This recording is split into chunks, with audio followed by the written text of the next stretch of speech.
Amigos oyentes, hermanos queridos, buenos días. El Evangelio del día, hoy 4 de abril del año 2020.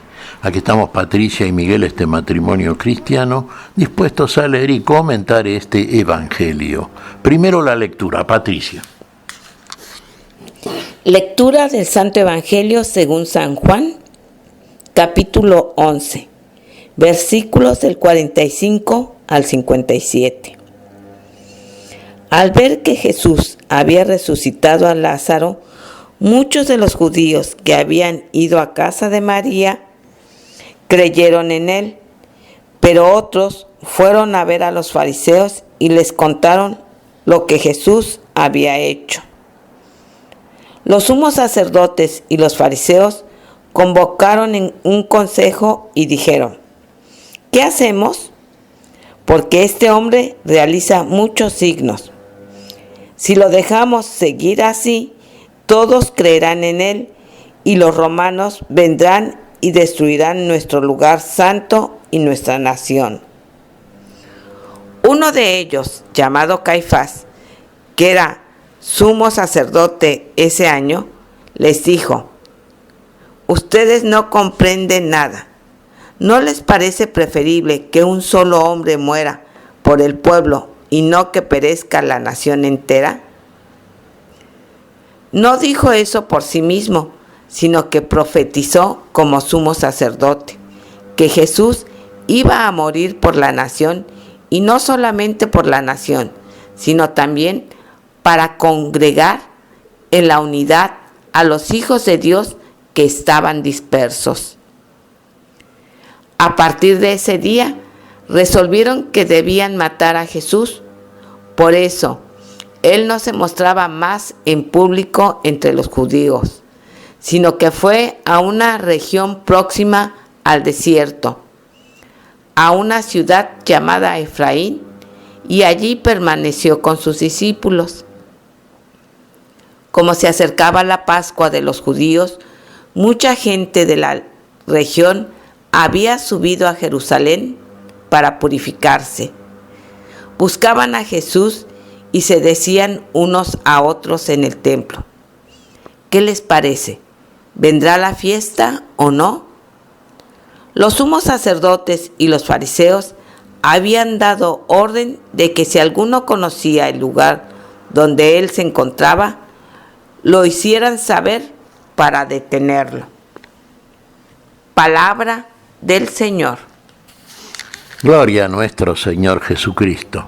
Bueno, la persecución contra Jesús, la persecución contra la vida, por parte de aquellos que son enemigos de la vida y amigos del ego, de ellos mismos, de su propio error, de sus propias tinieblas, las que quieren hacer prevalecer sobre la luz del día, la luz de la vida, la luz de la gloria. La luz, que es aquel que es verdaderamente la luz, el que vino a nosotros, el Señor. Vamos a ver este pasaje. Estamos acercándonos a la celebración de la Pascua en Jerusalén.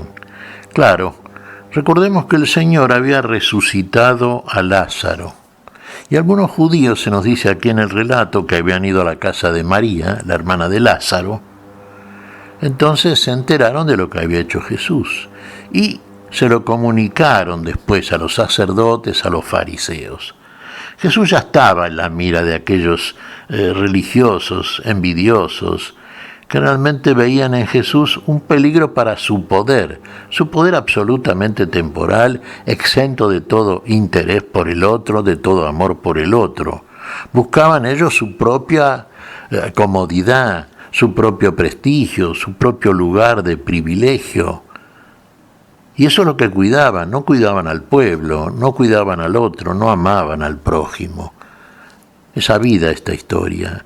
Y advertían con claridad que Jesús comenzaba a ser seguido, y no comenzaba, sino ya estaba siendo seguido, y por mucha gente, desde la misma Galilea hasta Jerusalén, que habían oído la palabra de Jesús, que habían admirado esa palabra, que le habían creído, que habían visto los signos que hacía el Señor.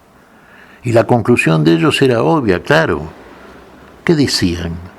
Claro, y sobre todo a partir de la resurrección de Lázaro, este hombre hace muchos signos. y el pueblo se va a volcar a favor de él. Y entonces el pueblo va a quedar en manos de los romanos. Van a seguir a este hombre y lo van a seguir por otros motivos. La nación corre peligro, podemos caer en poder de los romanos, y entonces es mejor que este hombre desaparezca. Que desaparezca aquel que es el mayor peligro para nuestro lugar de privilegio. Claro, ¿cuál es la conclusión obvia de todos estos, vamos a llamarles delincuentes porque no eran otra cosa? Y la conclusión es esta: hay que matar a Jesús. Tanto sacerdotes como religiosos, como los mismos fariseos, matar a Jesús, quitarlo del medio. Era el enemigo. Fíjese, más que en Roma, que en el imperio de Roma, con el cual tenían también un lugar más o menos, como se diría en términos muy actuales, ¿no? Cierto acomodo con ellos, ¿no? Sí, los dejarían tranquilos los romanos en su lugar, y a ellos les interesaba menos el interés por el pueblo que el interés propio de su propio prestigio y de su propio lugar de privilegio. Y para eso Jesús, que venía a establecer justicia conforme al derecho según la voluntad de Dios, era el mayor peligro. Tanto decían, fíjese, y aquí se alza la voz de Caifás, que era el sumo sacerdote. El sumo sacerdote, ¿qué le dice a sus correligionarios? Ustedes no entienden bien, no comprenden que es mejor que muera un hombre por el pueblo y no que todo el pueblo perezca por causa de un hombre. Sí. Y ahí hay un dato que nos agrega también el Evangelio joánico, ¿no? Todo el pueblo. En realidad, todos los pueblos van a vivir por causa de aquel hombre, de este Jesús, que va a poner la vida por todos, no solamente por el pueblo de Israel, sino por todos los pueblos. Y claro, hay un dato aquí que se agrega, y es cierto, sí, aquel año, con ocasión de la Pascua, el sumo sacerdote se establecía casi una tradición de que todos los años el sumo sacerdote tenía que formular una profecía. Y a la manera de profecía, sí, y sin tener plenamente conciencia de eso, ni siquiera esa era la intención. Y es cierto, iba a morir un hombre, iba a morir el Señor para salvaguardar la vida de todos los pueblos, de toda la humanidad. La muerte sacrificial del Señor, la muerte redentora del Señor, iba a ser el disparo para la resurrección que daría vida a todos los hombres de todos los pueblos. No era el sentido que le daba Caifás, por supuesto. El sentido que le daba Caifás era un sentido egoísta, era un sentido que nada tenía que ver con el contenido revelado de la profecía, sino uno diría, bueno, algo que se le ocurrió a Caifás o algo que dijo sin darse cuenta. Usted me dirá, sí, pero la realidad que ocurrió eso, aconteció eso, sí. Murió Jesús, claro, después resucitó, Pascua, pero su muerte fue la muerte de un mundo injusto, fue la muerte de todos. Su muerte fue el preámbulo para la resurrección, para la vida de todos. Bien, Jesús, por supuesto, sabía que los judíos lo perseguían, que querían matarlo, y entonces se retiró al desierto, a un pueblo, el pueblo de Efraín. ¿Recuerda de Efraín?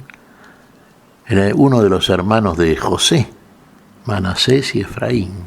Bueno, en ese pueblo se retiró con sus discípulos y el Señor ya sabía que estaba terminando y llegando al fin su ministerio terrestre.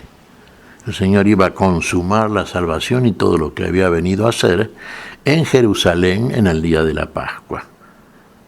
El Señor estaba consciente, lo había anunciado por otra parte, se lo había anunciado a sus discípulos. Y después, cuando esto se concretó, entendieron. Los que llegaron a entender, claro, usted me dirá, ahora lo entendemos todos. Si lo creemos, lo entendemos. Y si lo creemos y lo entendemos es porque lo vivimos. vivimos juntamente con el Señor aquel sacrificio por el amor que hizo por todos, sin excepción. Bueno, esta es una realidad, ¿no es cierto? Sabemos cómo es el fin de esta historia. Ahora vamos a ingresar este domingo, en el Domingo de Ramos, vamos a recordar, celebrar el ingreso triunfante de Jesús en Jerusalén como el verdadero rey, y durante la semana próxima, claro, vamos acercándonos a todo el juicio que va a padecer el Jesús por parte de estos injustos, de estos amigos de las tinieblas, de que estos obreros de la muerte, y finalmente va a padecer la muerte, que lo vamos a recordar ahora prontamente, no esta semana, sino la próxima semana, y celebrando también la resurrección del Señor, la Pascua, que es la mayor fiesta, la mayor celebración de la cristiandad. Recuerde esto: Pascua, paso de la muerte a la vida. Tenemos la vida, hermanos queridos, los cristianos tenemos la vida, sabemos de esa vida nueva y definitiva que tenemos, en el nombre, por el poder y poder en el amor de nuestro Señor Jesucristo. Allá aquellos que lo persiguieron y buscaron matarlos.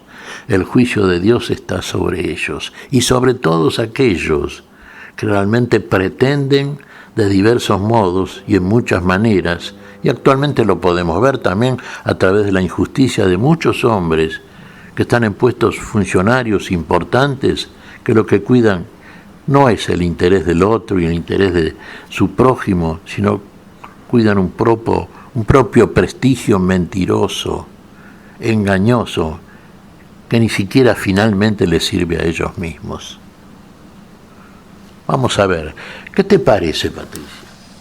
Pues mira, Miguel, hay una parte del Evangelio que decía reunir a los que están dispersos. Y en estos momentos, históricamente hablando, en que las personas estamos,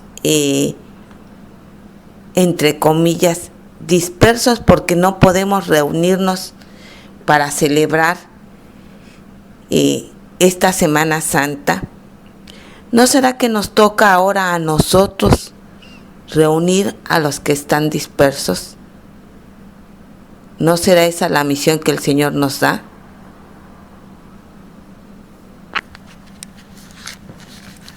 Efectivamente, Patricia, esa es la misión que el Señor nos da. Obviamente el que reúne a todos es el Señor, pero el Señor es nuestra cabeza. El Señor es aquel que nos comanda, que nos dirige, que nos conduce. ¿Y a dónde nos conduce?